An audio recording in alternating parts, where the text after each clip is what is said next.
My aunt became a mother at a very young age. At 23, she had her first child, whom she named Lucas, and at 26 came her daughter Sophia. Unfortunately, her marriage to the father of her children did not work out, and she became a single mother at 28.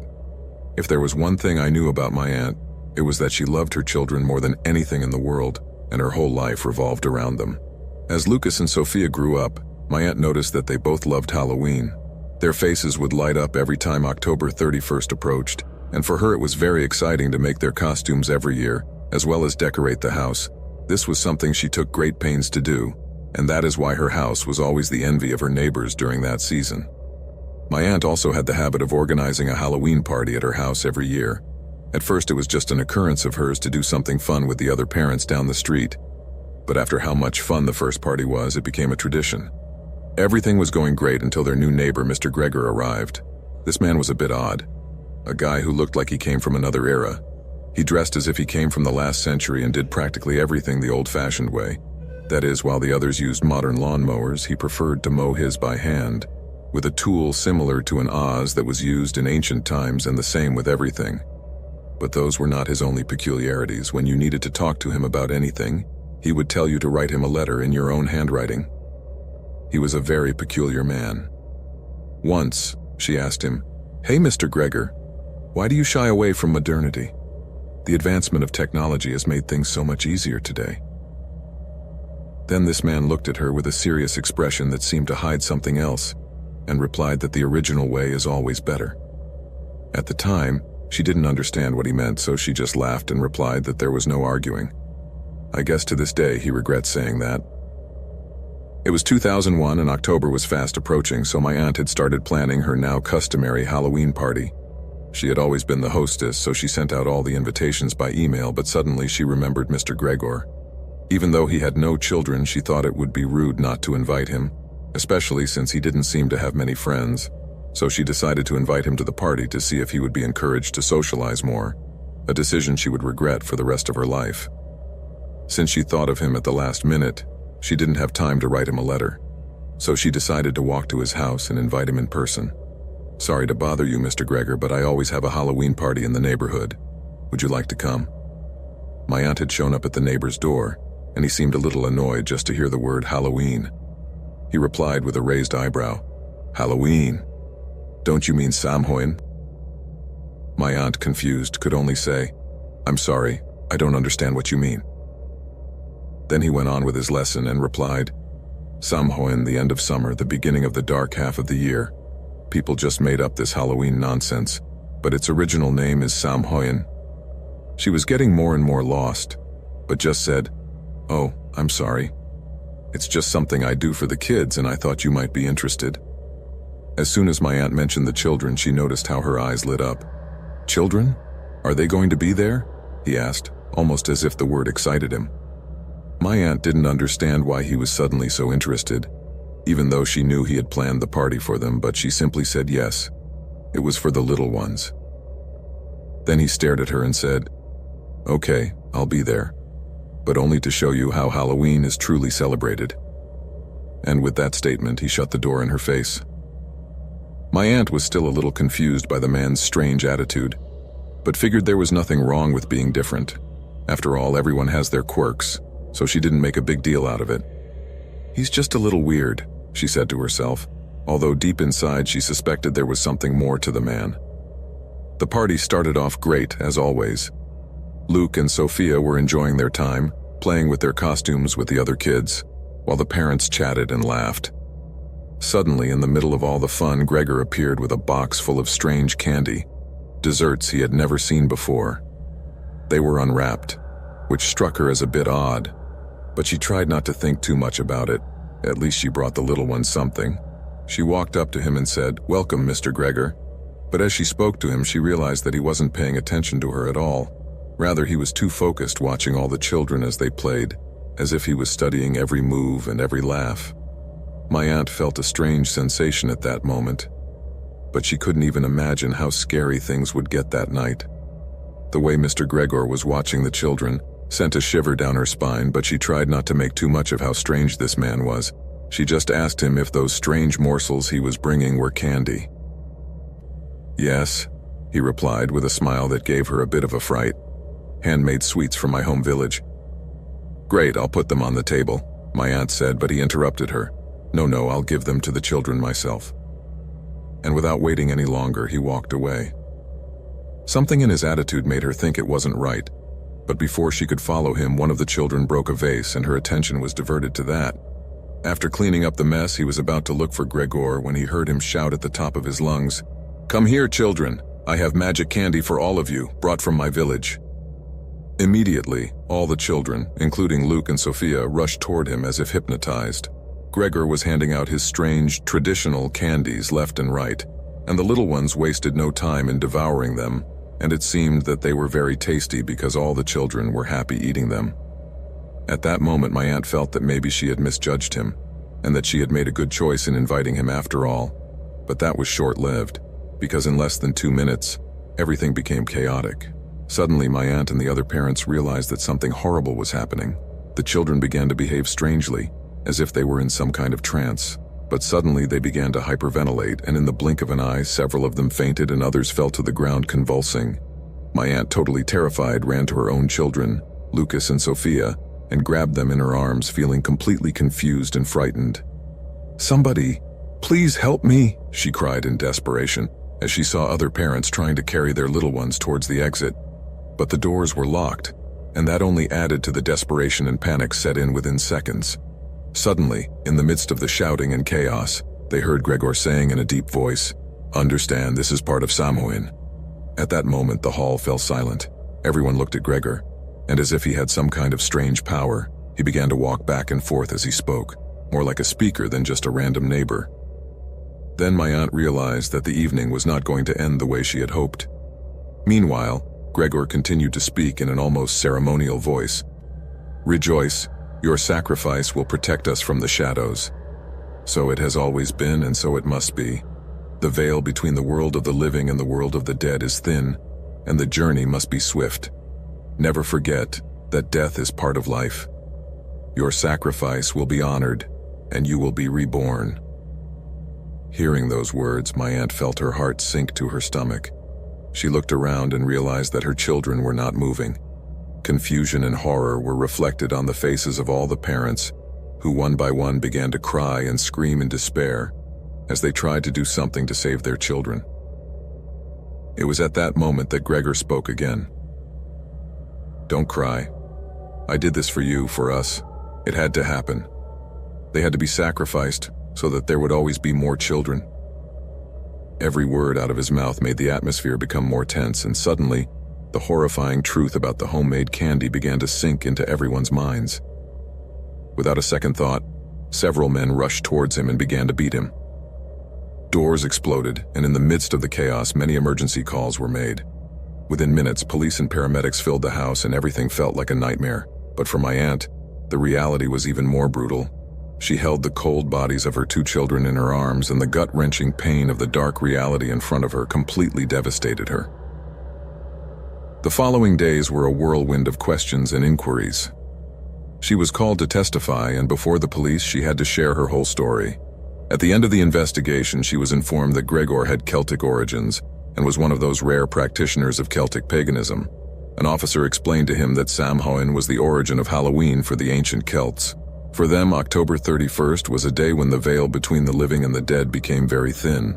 They believed that evil spirits could cross over into the world of the living, so they performed animal sacrifices to appease those spirits. But Gregor himself confirmed that he knew he needed to make a greater sacrifice, and in the midst of his madness, he chose to sacrifice the children, because for him, the new millennium promised devastating catastrophes and the prelude to the end of time. So the sacrifice had to be extraordinary. It was absolutely devastating for my aunt to realize that she had invited a monster into her home, and her mistake had cost the lives of her 2 little ones, the things she loved most in life. When they tested the 24 children who lost their lives that night, they found high levels of cyanide in their bodies, mixed with the candy he had prepared. Gregor was sentenced to life in prison, but that was not enough. Nothing could repair the loss of all those parents and, of course, my aunt. She buried her 2 children, Lucas and Sophia, ages 8 and 5, with her heart broken into little pieces. My aunt never got over the loss of her children, There was no therapy that could heal her pain. So a year later, exactly on October 31st, 2002, she took her own life in the same way as her children, with chocolates injected with cyanide. This is the darkest fact in the history of my family, an event so chilling and tragic that we never fully recovered.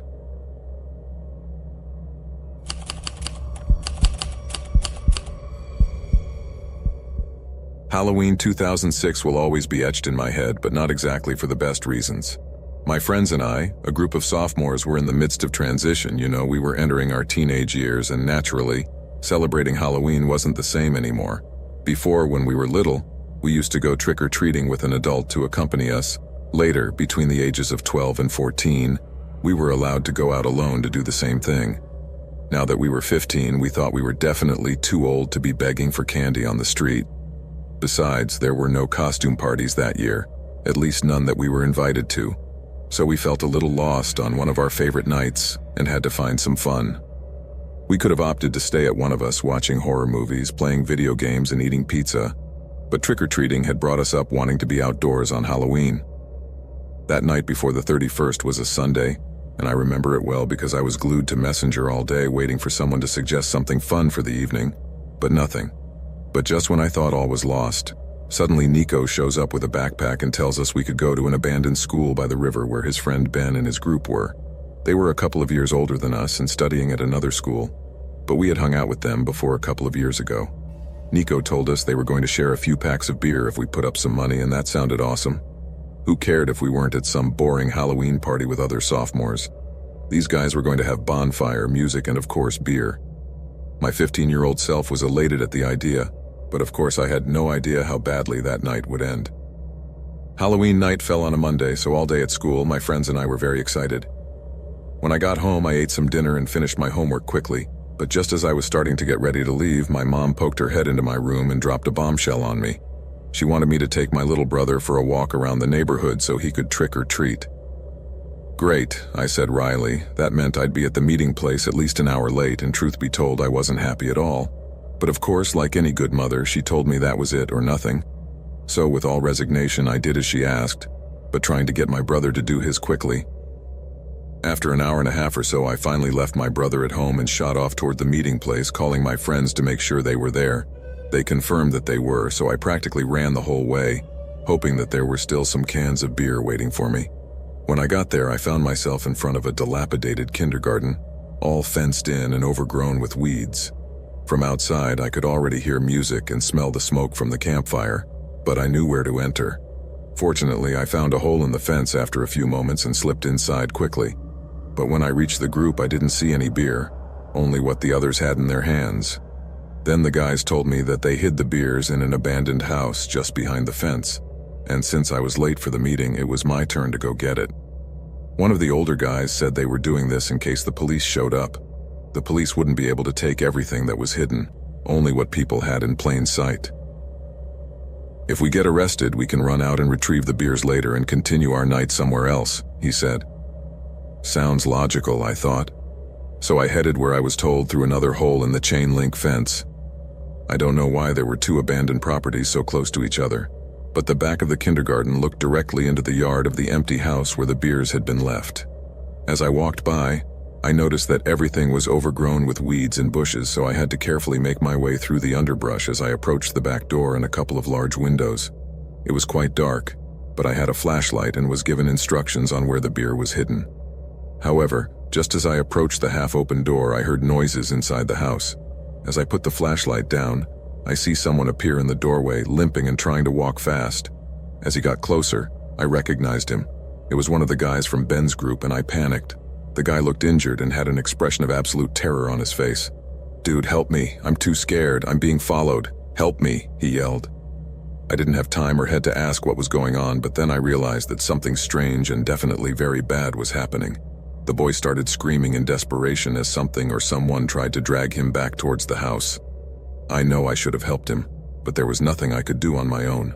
Roughly speaking, the empty house across the street from the kindergarten was being used as a shelter. Another boy in the group mentioned that they had checked the place earlier that night but assumed it was empty because they didn't hear anything. They ignored that there was a guy upstairs, probably a small-time dealer who, of course, The guy was in paranoia mode, hearing voices from downstairs. Then Jeff decided to explore the house looking for the most suitable place to scare me, and that's how he ended up going upstairs. He said that when he got to the bottom of the stairs, wham, the guy came out of nowhere and kicked him down the stairs, and that was the exact same moment I appeared in the garden and turned on my flashlight. Jeff, who was limping along trying to get away from the guy, saw my light and, well, the rest is history. I think what happened that night is the scariest thing I have ever experienced in my childhood or adolescence. To this day, I have never seen anyone as scared as Jeff was when he looked at my flashlight and screamed for help. I only wish I could have done more. But he wasn't the only one. All of us who were there were left with a huge sense of guilt for wasting valuable minutes laughing at a stupid prank that was far from stupid. I needed to alert the others, so I ran out to the back of the yard, through the wood and plastic fences, back to the kindergarten. I rounded the corner of one of the dilapidated buildings at the top of my legs, and when I got back to my friends, I started to tell them in a rush that we needed help and that one of the boys was in trouble, but all they do is laugh out loud. I was gasping and talking fast, trying to explain to them what I saw, but they just laughed harder and harder, and then Ben said I should have seen the look on my face. That's when I realized I had been taken for a ride. They were all lying on the floor holding their bellies from laughing, and to be fair, it was pretty funny, at least for a second. I remember standing there with my head down and nodding as if to say, okay, I got caught. I fell for the joke. After a while, one of Ben's friends managed to calm down enough and asked me what had happened with Jeff. Jeff was the guy I had seen at the door, that guy who was asking for help in such a convincing way that I thought he deserved an Oscar for that performance. When I told my friends that, they started laughing again. Turns out they had been planning to prank me since they knew I would be late as soon as I confirmed I was on my way. Jeff had purposely hidden himself to give me a scare. I told them he was actually acting pretty good, but what really had me running around like crazy was seeing him being grabbed and dragged back to the house. I figured they would eventually send someone else to make the situation more realistic, but at the mention of grabbing, the laughter started to die down. I remember Ben saying, "Who got grabbed?" But I took it as him being funny. You know, a joke within a joke, so to speak. I repeated what I had said about Jeff getting caught, and my friend Nico's laugh became uncomfortable. Ben shot a worried look at one of his friends, then turned to me, as if pleading that this was all a joke. I told him no, that I was sure I had seen it, and that the shouting for help sounded all too real. At that moment, I watched everyone's reactions and the genuinely concerned faces they made, and realized that the attack on Jeff was not part of the game. What I witnessed was not a well-executed prank, it was the real thing. That revelation must have shocked the others at the same time, because instead of just standing there frozen like me, they bolted in the direction of the abandoned house. At that moment, I felt horrible guilt for standing there and ignoring what was going on with Jeff. So instead of waiting to get help, we pushed our way through the fences as fast as we could, while listening to the older boys yelling up ahead, "Jeff, Jeff, where are you, brother?" Flashlights were multiplying as everyone rushed toward the house, checking every room until they finally found him, And what did they find? A real mess. Jeff had been beaten so savagely that it was hard to recognize him. I had seen his face only minutes before, but in that brief moment someone had hurt him so badly that his face was completely unrecognizable. His eyes were badly swollen and bruised, blood was all over his mouth, and several of his clothes were torn. But what really stuck with me was that despite his terrible state, Jeff was conscious, but he just lay there because he said he couldn't move. Every time someone tried to help him, he would roll into himself, clutch his chest, and scream. There were a couple of moments when we thought maybe he had been stabbed or shot, so we cut his shirt and checked him. We made sure blood was only coming out of his mouth before letting out a small sigh of relief. Although that relief was minimal, because if he couldn't sit up, something very serious had happened to him. Finally, the firemen had to cut the chains on the doors to get him out on a stretcher. When the police arrived, they arrived just after the firemen had finished, and fortunately they were not concerned with the fact that we had clearly been drinking. They were more focused on how Jeff had ended up in the hospital. I was the one who had the most to tell them, but despite that, I didn't know much, and we had to wait for Jeff to get out of the hospital to really understand what had happened. It wasn't that we didn't visit him, he just wasn't in the mood to talk about what happened, so we gave him his time. Every time we saw him, he would just mention that who knows who had broken his ribs, and worse, the guy had kicked him so hard in the stomach that he ended up bleeding internally. You can imagine he spent quite a while in the hospital. And during that time, the police conducted a thorough investigation, updating his parents on what was going on.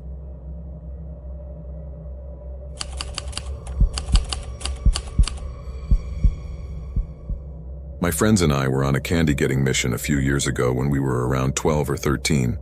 It was our second year doing this without either of our parents tagging along, so we were freaking out with excitement about going around the neighborhood, filling our bags with candy and just enjoying the night as usual on that date.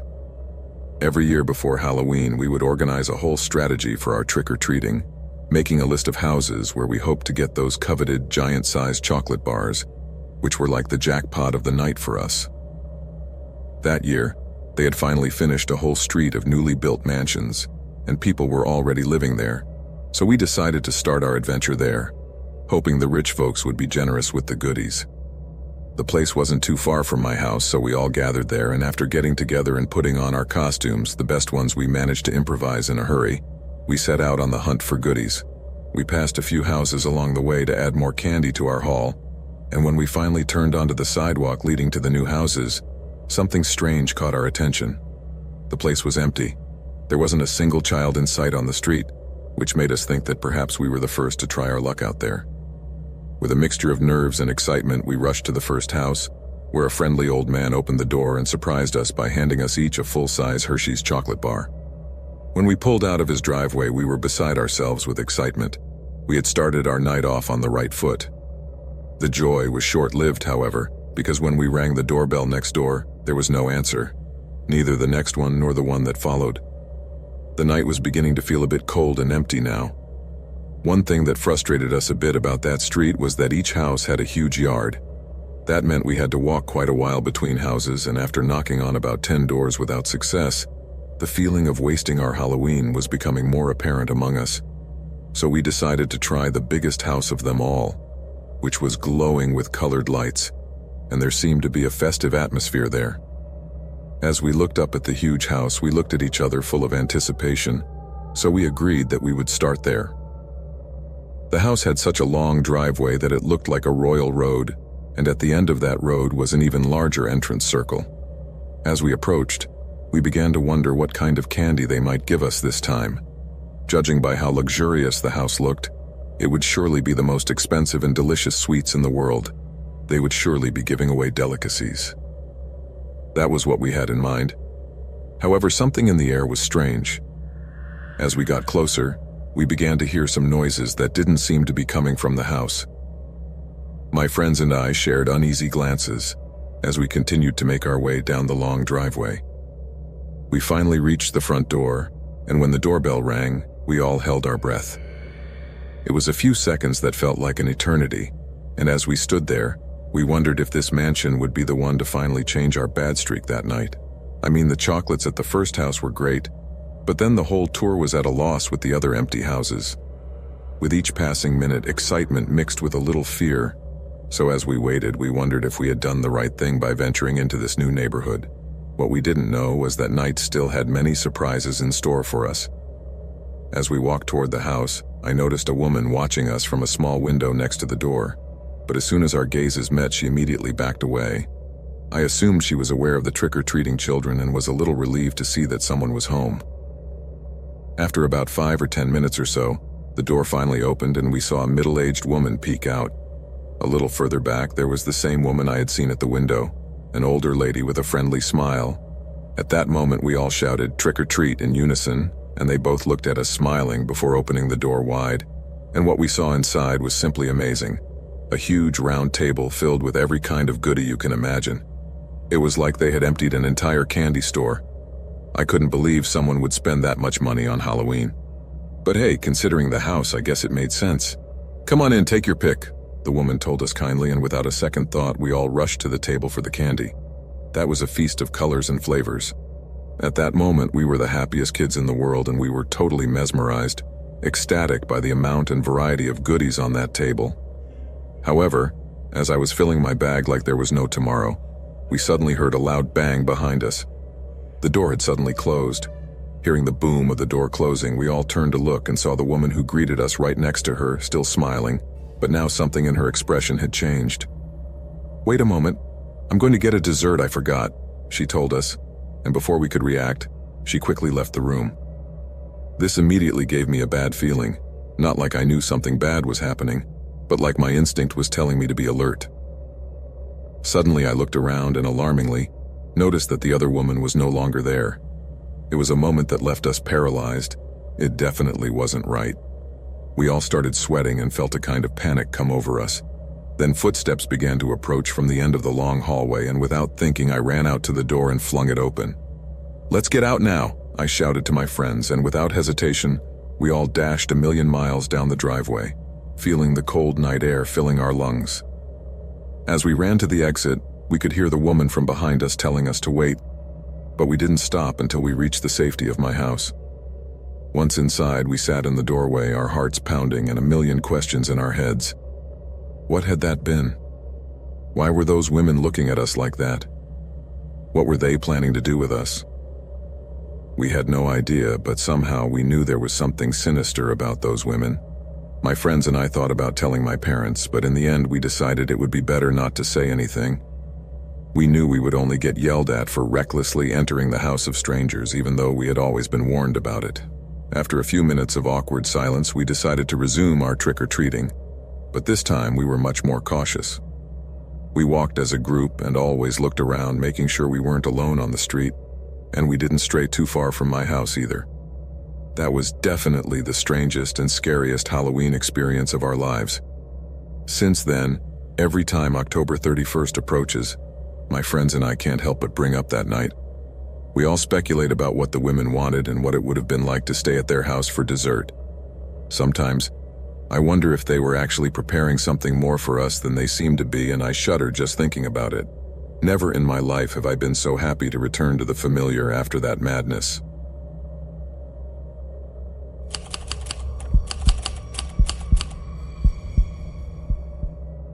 It was Halloween night, that magical night that all of us kids looked forward to every year.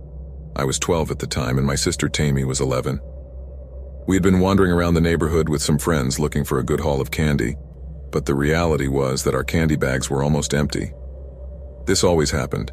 The most enormous and decorated houses offered a lot of decorations, but you'd barely get any candy. You wouldn't believe how stingy people sometimes are with candy on Halloween, and it was really frustrating for us. At one point, one of the guys mentioned a house that no one wanted to visit. This one was at the end of the street, but the owner was not a very social guy, and for some reason, I don't know if it was the minimal decorations or the low light surrounding it, but most of the neighborhood avoided that address. However, I wasn't about to go home with my bag almost empty as it was, so I didn't care at all, and said to my sister and the other kids, "Let's go to that house," in a determined manner. Tammy stood hesitating for a second, but in the end she nodded and followed me. She had always had confidence in me. Our friends, on the other hand, completely disagreed, and were very reluctant to go all the way there. "You guys, you must want to get caught," one said. "My parents have told me 1,000 times to stay away from there. I've seen that guy. He looks like a psycho," said my friend Aaron, who was the one who was the most resistant to the idea of going to our weird neighbors trick-or-treating. "Come on, Aaron. There's not that much to be afraid of. Just because the guy's a little weird doesn't mean he's dangerous or anything. How about he's got a bunch of candy in his house and we're missing out on a good haul out of fear?" "He's just a guy," I replied. "Bro, if you go, you're on your own. I'm out," Aaron told me firmly, and Andy agreed as well. But that didn't stop me. On the contrary, I laughed at his cowardice as Tammy and I approached the weird neighbor's house. Tammy barely laughed. She was a little nervous, but she was following me. When we arrived, I felt my legs start to shake. My bravery wouldn't last long. I looked at Tammy, who looked just as uneasy then at the house in front of me. This was an old house, but it wasn't in bad shape. The yard was so manicured that it looked like someone put time into it every day. It didn't look as creepy as I thought it would, but it definitely had a kind of weird vibe to it. I walked up to the door and knocked a couple of times, and after a couple of minutes the door slowly opened. The man who appeared was thin and had a weird style, almost from another era. He greeted us with a huge smile, too friendly for someone who barely knew those two brats he had at the door. "What a surprise, trick or treat, eh?" he said with a tone that made me a little uncomfortable. Without saying anything, I nodded, but something in his voice made me feel uneasy right away. However, I didn't want to show Tammy. "Sure, I have a lot of candy," she told us. Then she continued, "But they're inside the house. No one else has come by this year, so I have lots and lots of it. Do you want to come by and pick it up?" he offered. I was silent for a few moments as Tammy looked at me with her eyes sparkling with excitement. She obviously wanted in, and with the promise of a bunch of candy in front just for us, I felt I couldn't back out, despite my gut instinct that said something wasn't right. The desire for treats pushed me to agree. So with a mixture of nerves and eagerness, we took a step inside the house. While we were still on the doorstep, curiosity and fear began to mingle in the air, and I couldn't help but wonder if it had really been a good idea to enter this stranger's house. There was a lot I didn't know, but a part of me was already wondering if it had really been worth it. I was 12 years old at the time, and I wasn't stupid. I knew that going into a stranger's house was never a good idea, but this guy was not only a stranger, but he lived nearby, so I didn't think he could do anything to us. Surely my friends were just being paranoid. The man kept smiling in that strange way, and before I could question further, we were already inside the house, and Tammy followed him without a second thought, so I wasn't far behind either. The inside of the house was totally different from what I imagined. Everything was dark, and it smelled funny, like food in the fridge for weeks. The man told us to sit down for a moment to relax before giving us the candy, mentioning that we looked tired. "I love Halloween," he insisted.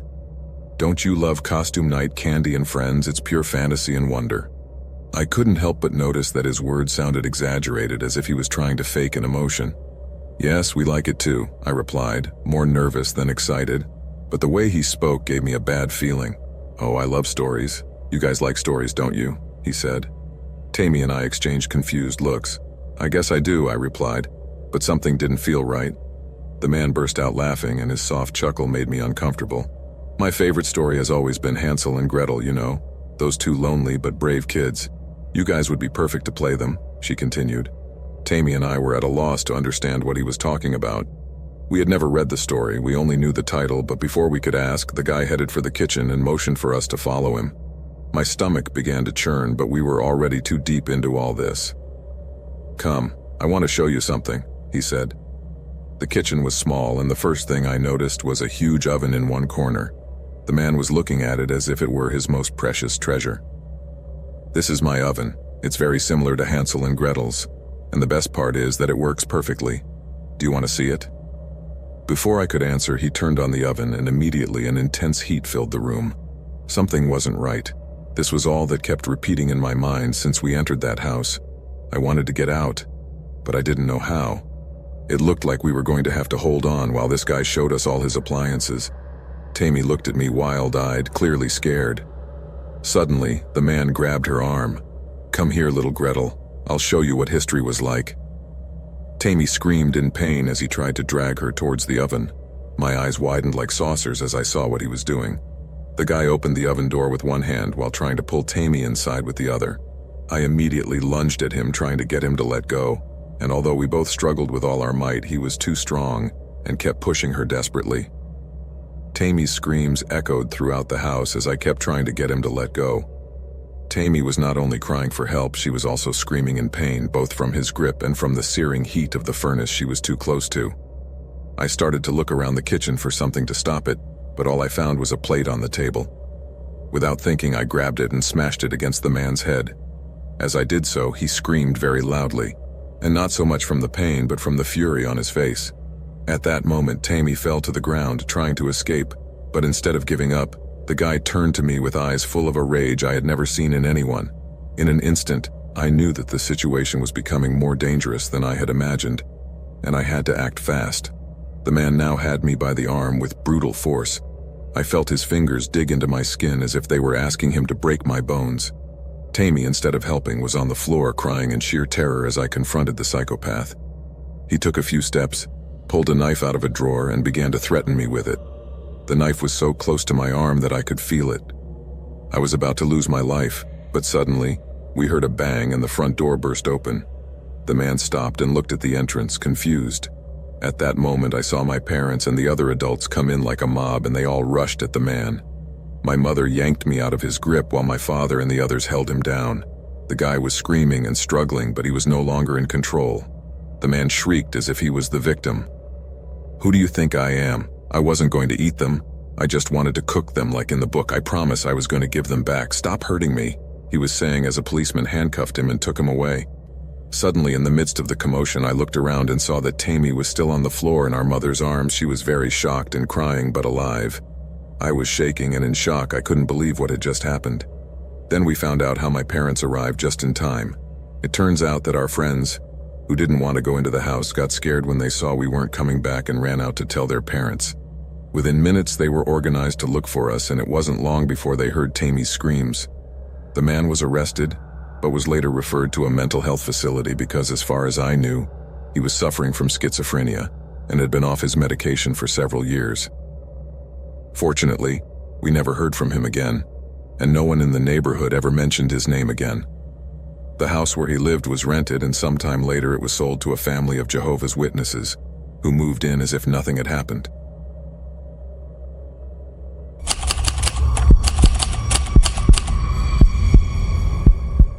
This happened 8 years ago on a Halloween night. My wife Mirta and I could not have children, but we still loved this celebration, and although we never got around to celebrating Halloween with our children, as we always wanted to, we still prepared a special corner for all the children who came trick-or-treating. Mirta used to buy a lot of candy before the big day, and for that particular October 31st, we went to the supermarket to do our shopping, and on the way home, we noticed several police cars stopped in front of our neighbor's house. I stopped the car immediately, sensing something odd was going on. "Oh, I don't think this looks good. There are too many cops here," I commented. Mirta then pointed out that an ambulance was coming, and I knew things were serious.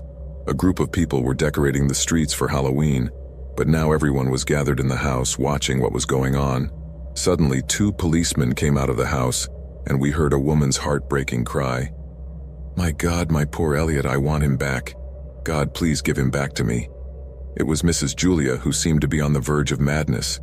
Her husband was trying to comfort her while she was screaming and crying non-stop. Then we saw paramedics come in, and a few moments later they brought out a small child wrapped in a black bag. It was obvious that he was not an adult because of his size. The policeman took the body away, and Mrs. Julia approached the paramedics totally beside herself. Mirta and I could only stare at the heartbreaking scene, not knowing what to think. Then a man appeared and asked me if I wanted to know what had happened. I didn't ask him, but he told me that Mrs. Julia and her husband had lost their son, 6-year-old Elliot. "What happened?" I asked. "Well, it turns out that their little boy, 7 years old, was playing in the basement and got trapped in an old closet and suffocated. When they called him for dinner and he didn't answer, his parents went looking for him, but he was nowhere to be found, until Mrs. Julia got the idea to look in the basement and saw a piece of blue cloth sticking out of the closet, and open it. There was Elliot." "God, that's awful," I exclaimed. That hit me hard, as it did Mirta, who was visibly moved. There is no pain in this world that exceeds that of losing a child. She and I went through several losses while trying to have a child, and each one was devastating, even though neither of our babies made it past 12 weeks gestation. I don't want to imagine how heartbreaking it must have been for Mrs. Julia to find her 6-year-old son lifeless. When we got home, Mirta didn't say a word all afternoon. We just sat on the porch, watching the neighbors getting ready for Halloween. As night fell, the kids started coming out in their scary costumes, and although we were very upset about what happened, we kept our bowls of candy ready to hand out.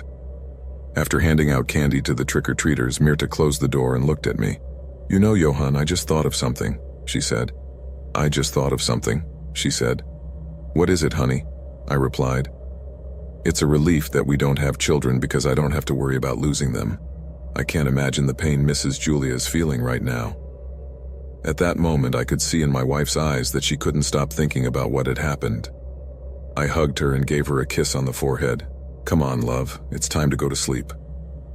We went upstairs and I stood for a moment in front of the bedroom window. The neighborhood had fallen into a dead silence. All the children had already gone home. All the houses were glowing with lights and candles on the pumpkins except the Thompsons, which was completely dark. I sighed in sadness and went to bed as well. I have no idea when I fell asleep, but suddenly a noise woke me up. Rubbing my eyes, I got up and heard the noise again. Someone was knocking on the door. I looked at the clock and it was 2:30 in the morning. Mirta was sound asleep, so I went downstairs and opened the door, and to my surprise, a boy was on the porch.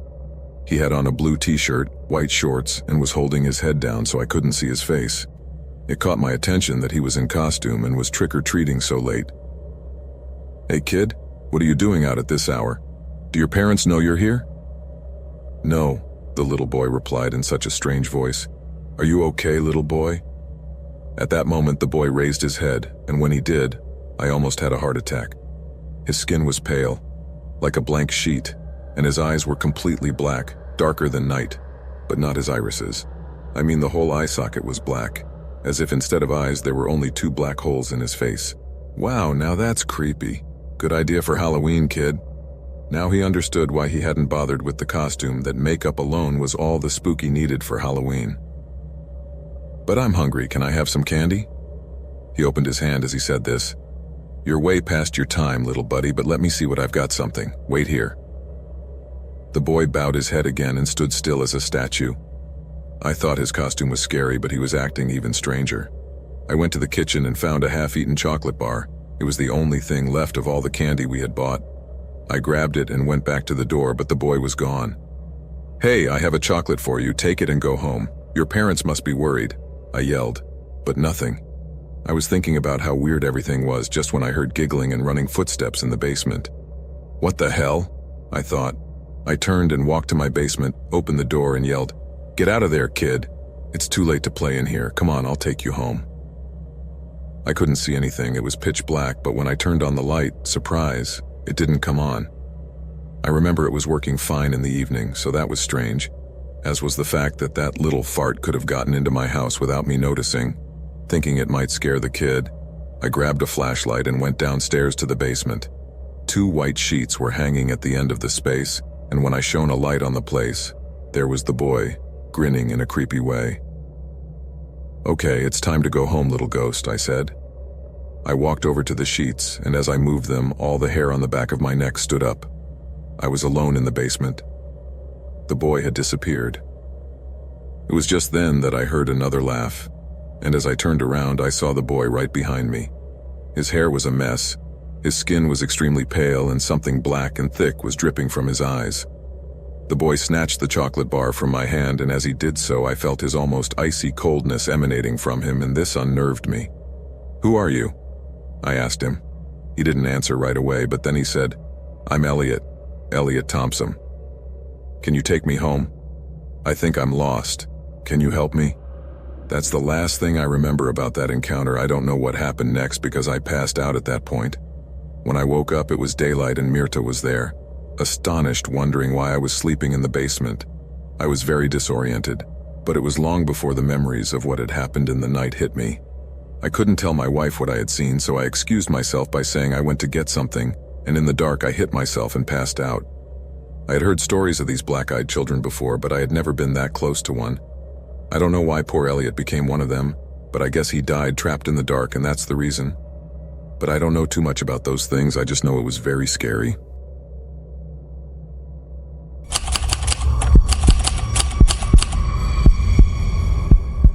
It was my first year at the university, and the truth is that I had adapted quite well. The school was huge, and little by little I got to know a lot of people. Although I'm not the best in the world at making friends, I had a group of friends that I used to hang out with, and of course Halloween was coming up, the best time of the year. I had plans to go out with them to have some fun, so that night I dressed up as a nerd, glasses and all, ready to party. We went out for a walk around the bars near campus. The night was going well, but as time went on, some of my friends wanted to go to a bar downtown that was pretty strict about age. Since I was only 19, I knew they wouldn't let me in, so I told them to go ahead, that I would stay, and I started chatting with other friends on Snapchat to see what they were doing. That's when one of my friends, a guy named Ivan, told me that he was invited to a party and told me that it was getting big. So he asked me if I wanted to join, and for me that was ideal, because I still had energy and desire to continue the party. Obviously I said yes, and met him at the edge of the campus. From there, I walked a few blocks to the address Ivan had given me. When I got there, I saw a spectacular house where it looked like there was a good party going on. Ivan was there and waved me over. From outside, we could barely enjoy the music that was blaring, but the atmosphere was definitely moving there. In front of the house, there was a guy in a basketball jersey and sunglasses. Having a nice relaxed beer, we approached him and Ivan greeted him. It seemed like they already knew each other. He introduced him to me as Tristan, and we both entered the house. As soon as we walked through the door, what surprised us was the amount of shoes piled up in the entrance. We took ours off and continued through another door into a room where there was a loudspeaker blaring, but unbelievably there was no one in the room. It was very strange, and I started to feel a little uncomfortable. I don't know, maybe it was a gut feeling, but my instinct was telling me something wasn't right. We went towards the next room, and at that moment I heard footsteps behind us. I turned around with Ivan and we saw two huge guys enter the room. These men were wearing ski masks that covered their faces, and they were holding baseball bats. I couldn't really tell how tall they were, but they looked like giants to me, who am only 5'10". For a moment we were a little confused. I mean, it was Halloween and they might as well have been dressed up as that lumber company. But then one of them shouted that they would beat us to death if we didn't do what they said. At that instant, I felt my blood run cold. My desire to party immediately vanished and fear invaded my whole system. We were ordered to move to the back of the house. I didn't know what was going on, but I knew that this night had taken a rather dark and dangerous turn. Ivan and I looked at each other, and without a second thought, we started walking to where the guys were directing us. My heart was pounding, and in the back of my mind I kept thinking that I should have stayed at my little party with my friends. I had no idea how we were going to get out of this, but deep down I wished with all my might that this nightmare would end soon. I was completely paralyzed with fear, and Ivan looked just as confused and scared as I was. Next to where we were, there was a kitchen that looked more like a horror movie set than a place where food is prepared. There was a small table with a chair, a stove, and a sink, but what caught my attention the most was the back door. There was also another open wooden door that led to a basement, the place where those two guys were ordering us to go. They were standing a few feet behind us, wielding those bats as if they were ready to beat us to a pulp. Just as they were pushing us through the door, Ivan nudged me. As I looked at him, I saw that he made the decision to act. Suddenly, he was running 1,000 miles toward the kitchen door. And, never in 1,000 years did I think he would do that. Ivan pulled the knob, and in an instant the door opened, so without thinking I followed suit, running like a madman trying to close the distance to him. Adrenaline was bursting in my chest as I heard those men shouting behind us, which made me run even faster. In one of those frantic moments, I almost rammed Ivan, who was almost out. But just as we got out, I heard a loud crack and felt a sharp pain in the back of my leg. One of those men seemed to have hit me with a baseball bat right in the calf, but the burning didn't stop me because fear and adrenaline kept me moving. Ivan and I threw ourselves over the side of the house. The situation looked like an action movie, only it was very real, and it was happening at that moment. My leg was throbbing hard, but we were managing to get some distance from those two guys. When we passed by a couple of trash cans, I decided to push one of them in an attempt to slow down our pursuers. Ivan was screaming like crazy for help as I ran as fast as my legs would carry me. Finally, we reached the street, and as we looked back, we realized that we no longer felt the presence of those guys behind us. We ran towards the campus as if we were being chased by demons, and the adrenaline was still flowing through me like I had never felt it before. But it didn't last long. When we finally arrived, I collapsed on the ground from how tired I was, feeling a stabbing pain in my leg. Recovering a bit from the scare, we called the police and told them everything that had happened, gave them the address of that house in the hope that they could catch those crazy people. However, when they arrived, the house was completely empty. There was no trace of anyone. It turns out that the place belonged to a guy who used to rent it to students. The police told us there was no sign of any disturbance, so although I was sure we had narrowly escaped something terrible, the blow to my calf would leave me feeling pain for a few weeks. As I came down from the adrenaline rush, I began to think that maybe tonight wasn't the best night to go out partying. Ivan and I looked at each other, and despite what had happened, we couldn't help but laugh a little at the absurdity of the situation. I learned an important lesson that night. Never trust a stranger, and above all, choose the parties you attend wisely. As the days passed, the story of our escapade became legend among our friends, always accompanied by that slight wink of, "It could have been so much worse." So despite the pain and the fright, at least I had been left with a good anecdote to tell. Every time I heard a horror story about college parties, I couldn't help but smile, remembering that in life some experiences are truly unforgettable.